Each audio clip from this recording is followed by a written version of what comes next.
Hello Medicos, I am Ankita Lunawar and welcome back to my channel The Learning Medico. So, आज की video में हम देखेंगे paper pattern for first year BHMS for anatomy paper. तो anatomy के paper के लिए आज हम पेपर पैटर्न देखेंगे। ऑल्सो सिर्फ पेपर पैटर्न ना देखते हुए मैं आपको बताऊंगी भी कि आपको इस एनाटॉमी के पेपर के लिए स्टडी कैसे करना है। So it is mostly for BHMS students. So ये BHMS का पैटर्न है, पेपर पैटर्न, और ये मैंने MUHS के अकॉर्डिंग लिया है। सो अगर आप MUHS से बिलोंग करते हो तो आपको ये यूजफुल होगा। So first year BHMS anatomy paper 1। Anatomy के फर्स्ट ईयर BHMS में हमें दो पेपर्स होते हैं, anatomy paper 1, anatomy paper 2। So also for handwritten notes of all my videos you can follow me on Instagram at the learning medical, link description box में दी हुई है। Also do check out my book Parasitology Notes which is available on Amazon। जाइए देखिए आपको book कैसी लगेगी और अपने रिव्यू जरूर शेयर कीजिए। वैसे ये बुक आपको सेकेंड ईयर BHMS के लिए यूजफुल होगी, बट फिर भी अगर आपको कुछ नया अलग सा देखना है तो आप जरूर ये बुक देख सकते हो। It's an ebook. So anatomy paper 1 के लिए मैं मेरे साइड से कहूँगी कि आप BDC से ही रेफर करें एनाटॉमी के लिए, क्योंकि क्या हो जाता है BDC is like an basic book. So BDC जो है वो बहुत ही बेसिक बुक है और हमें अभी जब हम फर्स्ट ईयर में आते हैं तो हमें ज़्यादा नॉलेज नहीं है। Grace anatomy is a good book but ये बहुत आगे की बुक है। एंड व्हेन वी रेफर, और मेरे साइड से मतलब मेरी तरफ से ये टिप है कि आप जब भी किसी बुक को रेफर करो तो आप पहले उसका इंडियन ऑथर ढूंढ लीजिए, इंडियन ऑथर से पढ़िए और फिर आप फॉरेन ऑथर की तरफ जाइए। क्योंकि मुझे पर्सनली जो है इंडियन ऑथर्स की बुक है ना वो बहुत ईजी लगती है, बहुत ईजी लैंग्वेज में रहता है, हमें समझने में बहुत आसानी हो जाती है। So I think for first year पहले आप BDC से करो, और जब आपको लगता है यार BDC भी मेरा बहुत अच्छा होगा, then you go towards Gray's anatomy. But जब आप थ्योरी पेपर की बात आती है BDC is the best book है। सो एनाटॉमी पेपर 1 के लिए हमें कौन कौन सा पोर्शन होता है? हमें होता है upper extremities, general anatomy, head neck face, brain and embryology. तो ये अपर एक्सट्रीमिटीज और जनरल एनाटॉमी क्या है, एक ही इसमें आता है, ऑलमोस्ट बैक टू बैक ही रहता है। ब्रेन के लिए हमें BDC के अलग बुक है और हेड नेक फेस भी शायद उसी बुक में आता है। मेरे पास एक्चुअली पुराना एडिशन है। और एम्ब्रियोलॉजी के लिए हमें कोई अलग बुक रेफर करनी पड़ती है। सो आई जस्ट सी कि एम्ब्रियोलॉजी के लिए मैंने क्या रेफर किया था। बहुत बेसिक बुक के लिए भी जा सकते हो आप एम्ब्रियोलॉजी के लिए, और एम्ब्रियोलॉजी का ज़्यादा पार्ट नहीं रहता हमें। बट यहाँ पर कौन सी मेन इंपॉर्टेंट है, which is the upper extremity. Upper extremity से बहुत सारे क्वेश्चन आते हैं तो ये मेन है यहाँ का। सो फर्स्ट MCQs पैटर्न रहता है अभी हमें। तो हमें क्या होता है, हमें 10 MCQs आते हैं अपर एक्सट्रीमिटी से, 3 MCQ आते हैं हमें जनरल एनाटॉमी से, हेड नेक फेस से आते हैं हमें 6 MCQs, और ब्रेन से आते हैं हमें 1। Brain and CNS is the one thing, central nervous system and brain. तो ऐसे भी कुछ इसमें CNS वर्ड यूज किया जाता है, कुछ इसमें ब्रेन यूज किया जाता है वर्ड। सो अपर एक्सट्रीमिटी से हमें 10 क्वेश्चन आते हैं, जनरल एनाटॉमी से 10 आते हैं, हेड नेक फेस से हमें 6 क्वेश्चन आते हैं, और ब्रेन से हमें सिर्फ एक ही क्वेश्चन आता है MCQs के लिए। सो नेक्स्ट है क्वेश्चन नंबर 2, जिसमें हमें 6 ऑप्शन दिए जाते हैं, जिसमें से हमें एनी 4 कोई भी 4 लिखने पड़ते हैं, और एक क्वेश्चन होता है 5 मार्क्स का। ओके, तो एक क्वेश्चन आप अटेम्प्ट करोगे आपको 5 मार्क्स से मिलेगा। तो इसमें क्या है, जनरल एनाटॉमी से एक क्वेश्चन आता है, एम्ब्रियोलॉजी से एक क्वेश्चन आता है, और अपर एक्सट्रीमिटी से 4 क्वेश्चन आते हैं। सो अगर आप बहुत लास्ट मोमेंट पर स्टडी कर रहे हो, सो जस्ट पासिंग पर्पस के लिए मैं आपको बताऊंगी कि आप अपर एक्सट्रीमिटीज जो है वो एकदम अच्छा करके जाओ। अपर एक्सट्रीमिटीज आप कर लोगे तो आपका क्वेश्चन नंबर 2 निकल जाएगा। इफ़ यू स्किप एम्ब्रियोलॉजी, अगर आप एम्ब्रियोलॉजी स्किप भी कर दोगे तो भी कोई वादा नहीं है। मैंने मेरे फर्स्ट ईयर में एम्ब्रियोलॉजी स्किप कर दिया था, क्योंकि हार्डली एक क्वेश्चन आता है क्वेश्चन नंबर 2 में एम्ब्रियोलॉजी से। सो मैंने तो स्किप किया था, बट अगर आपको भी करना है, हमें कुछ स्किप नहीं करना चाहिए as a doctor, but theory exam के लिए मैंने स्किप किया था embryology. So you can do general anatomy अच्छे से एंड अपर एक्सट्रीमिटीज अच्छे से। Okay, so this is optional की, हाँ एम्ब्रियोलॉजी मैंने ऑप्शनल के लिए छोड़ दिया। Next question number 3, question number 3 भी क्वेश्चन नंबर 2 की तरह हमें आते हैं 6 ऑप्शन, उसमें से हमें कौन से भी लिखने हैं, 4 क्वेश्चंस लिखने हैं। 5 मार्क्स का एक क्वेश्चन आएगा इसमें। सो अभी क्या आता है, हमें क्वेश्चन नंबर 3 जो पूरा है तो पूरा CNS पे आता है, सारे ब्रेन के क्वेश्चंस रहते हैं, तो हमें CNS भी बहुत अच्छे से करना है, हमारा पूरा क्वेश्चन नंबर 2 उस पर डिपेंड है। नेक्स्ट क्वेश्चन नंबर 3 उस पर डिपेंड है, और क्वेश्चन नंबर 2 अपर एक्सट्रीमिटीज अच्छा करना है, क्वेश्चन नंबर 3 के लिए CNS अच्छा करना है। अब क्वेश्चन नंबर 4 में क्या है, हमें 4 ऑप्शन दिए जाते हैं, उसमें से हमें कौन से भी 2 क्वेश्चंस लिखने हैं, और एक इसका हमें 10 मार्क्स मिलेगा, ऐसे मतलब ये पूरा 20 मार्क्स का क्वेश्चन रहता है ये। तो एक क्वेश्चन के हमें मिले, एक क्वेश्चन आएगा 10 मार्क्स के लिए, तो हमें mostly head neck and face से, तो सारे questions head neck and face से रहते हैं। कौन से इसके, क्वेश्चन नंबर 4 के। क्वेश्चन नंबर 2 के लिए क्या इंपॉर्टेंट है, मेन अपर एक्सट्रीमिटी और जनरल एनाटॉमी। क्वेश्चन नंबर 3 के लिए CNS मतलब सारे ब्रेन के क्वेश्चन इंपॉर्टेंट है।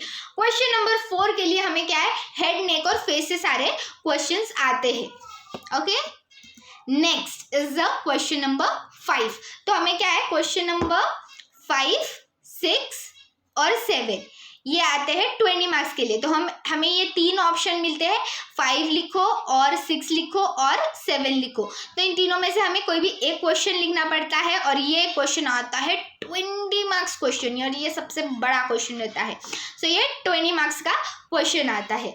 तो पहला हमें क्या रहता है, कोई भी joint of upper extremity, any joint of upper extremity. Question number 5 में आता है any artery of upper extremities, और क्वेश्चन नंबर 7 में आता है any nerve of upper extremities.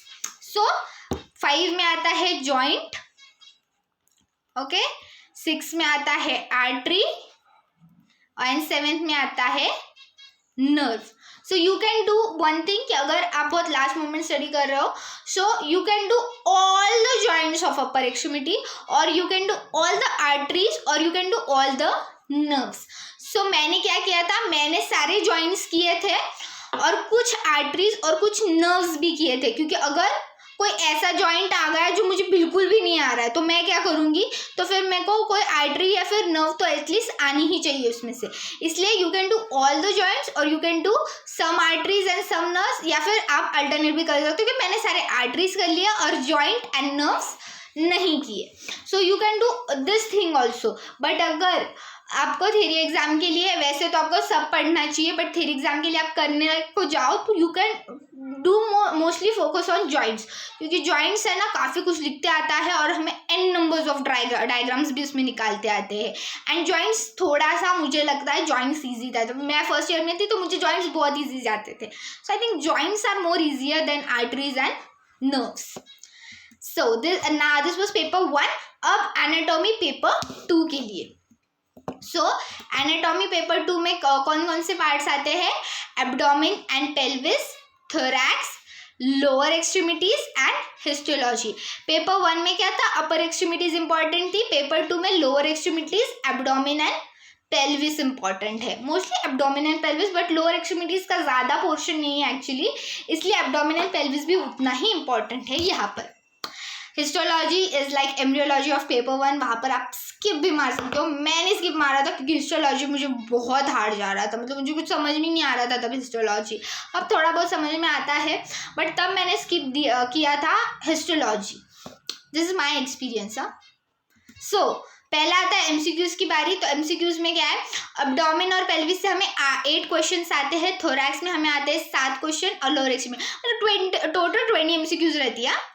Total 20 MCQs रहते हैं, 1 मार्क का एक MCQ, नो नेगेटिव मार्किंग, कुछ नेगेटिव कुछ नहीं रहता, तो हमें इतने आते हैं, सारे अटेम्प्ट करने चाहिए।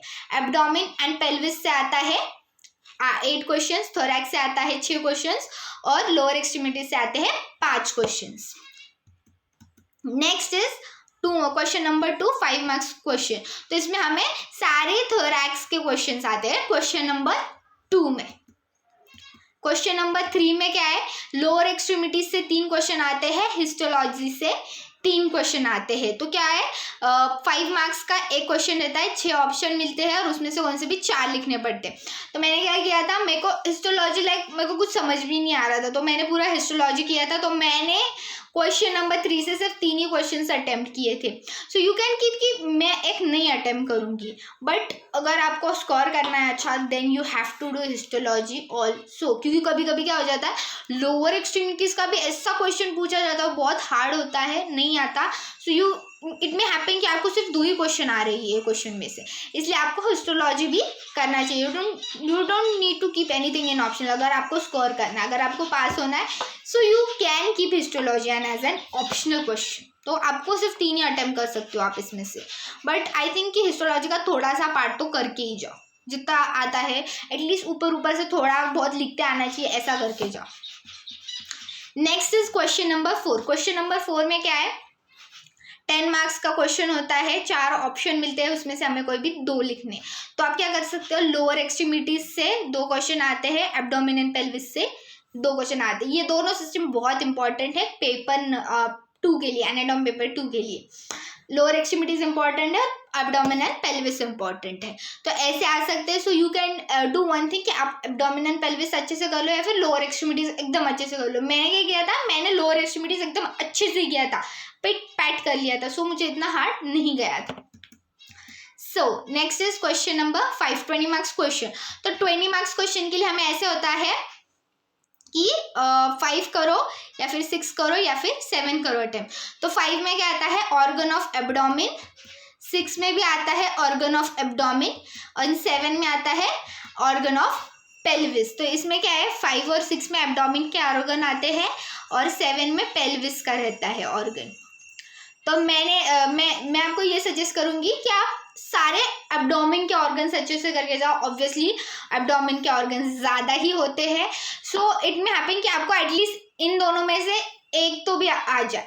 और कभी कभी ऐसे भी होता है कि क्वेश्चन नंबर 5 या फिर 6 में से एक क्वेश्चन लोअर एक्सट्रीमिटीज का भी पूछा जाए, बट ये मोस्टली नहीं पूछते हैं, मोस्टली ऑर्गन ही आता है कोई तभी। तो 5 में भी एब्डोमेन का ऑर्गन आता है और क्वेश्चन नंबर 6 में भी एब्डोमेन का ऑर्गन आता है, एंड क्वेश्चन नंबर 7 में पेल्विस का ऑर्गन आता है। पेल्विस का भी एक आधा ऑर्गन करके जाओ, जो बहुत आ चुका है, काफ़ी बार रिपीट हो चुका है, वैसा ऑर्गन करते जाओ।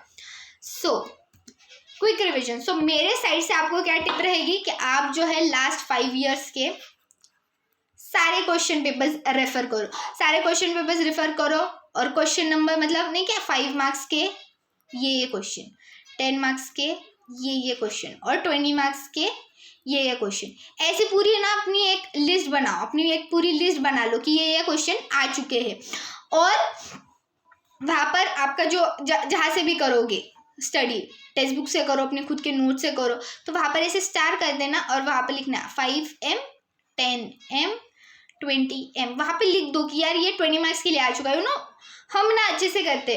और MUHS में ये एक चीज़ है, रिपीट बहुत होता है, काफ़ी हद तक बहुत ज़्यादा क्वेश्चंस रिपीट ही होते हैं, जो पहले आ चुके हैं वही बहुत बार रिपीट होते हैं। ऐसे नहीं कि कोई भी अचानक से एक आधा क्वेश्चन ऐसा रहता है जो अरे ये तो कभी आया ही नहीं और आ गया।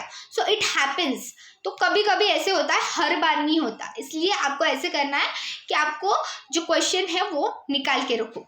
ऑल्सो आप अपनी खुद के नोट्स बनाओ, खुद के नोट्स ही बेस्ट नोट्स होते, खुद के नोट्स बनाओ। नोट्स बनाते वक्त वहाँ पर ही डायग्राम करो, डायग्राम वाइज स्टडी करो। आप यहाँ पर एक जो भी है आर्टरी बनाओ, उसकी यहाँ पर क्या मसल है, उसकी यहाँ पर क्या मसल है, पूरा ऐसे ना डायग्राम वाइज स्टडी करो। डायग्रामेटिकली आप स्टडी करोगे, आपको बहुत ईजी जाएगा समझने में। इमेजिन करो ये हाँ ये आर्टरी है, ये नर्व है, ऐसे इमेजिन करके स्टडी करो और खुद के नोट्स बना। ऑल्सो मेरे को बहुत मेरे जूनियर्स पूछते हैं कि मैम आप ना कैसे स्टार्ट किया, आप कैसे लिखना, पहले 20 मार्क्स लिखना, पहले 5 मार्क्स लिखना या 10 मार्क्स लिखना। अपना खुद का देखो कि आपको कैसे चाहिए। आपको 5 मार्क्स पहले लिखना है, आपको 20 मार्क्स पहले लिखना है, आपको 10 मार्क्स पहले लिखना है, जो सीक्वेंस आपको करना है वो करो। बट ऐसे मत करो कि 5 मार्क्स के 2 क्वेश्चन यहाँ लिख लिए, 5 उसके 2 क्वेश्चन यहाँ पर लिख लिए। एग्जामिनर को हार्ड जाएगा चेक करने को, एग्जामिनर भूल भी सकता है कि हाँ इसने यहाँ पर 2 लिखे थे, बट वो भूल सकता है, तो वो आपको सिर्फ यहाँ के 2 क्वेश्चन की बात नहीं।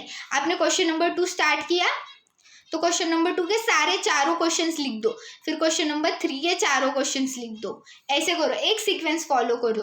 तो मैं मेरी सीक्वेंस बताती हूँ। मैं तो पूरा क्वेश्चन पेपर वाइज ही जाती हूँ। मैं 2 लिखती हूँ, फिर 3 लिखती हूँ, फिर 4 लिखती हूँ, फिर 5 क्वेश्चन, फिर जो है 20 मार्क्स का लिखती हूँ। मैं 20 मार्क्स का लास्ट में लिखती हूँ, क्योंकि क्या हो जाता है मेरे को बहुत बार ना पेजेस कभी कभी ना इनफ नहीं होते। अगर मैंने पहले 20 मार्क्स लिख दिया, मैं बहुत बड़ा लिख लेती हूँ और फिर मुझे 5 मार्क्स के लिए पेजेस नहीं रहते, तो होता है कभी कभी। और एम रखो कि आपको सारे पेजेस फिल करने, 42 के 42 पेजेस फिल होने चाहिए। सो दिस इज लाइक मिशन 42, हम बोलते हैं एग्जाम से पहले बोलते हैं मिशन 42। तो आप ऐसे ट्राई करो कि आपके सारे पेजेस फिल हो जाए। So this was some tips from my side. So thank you so much for watching my video. Hope you learn the topic very well. अगर आपको समझ में आया हो और थोड़ा सा भी यूजफुल लगा हो तो इसे अपने फ्रेंड्स के साथ शेयर कीजिए, अपने कलीग्स के साथ शेयर कीजिए, अपने जूनियर्स के साथ शेयर कीजिए। And please do subscribe to my channel the learning Medico. Thank you.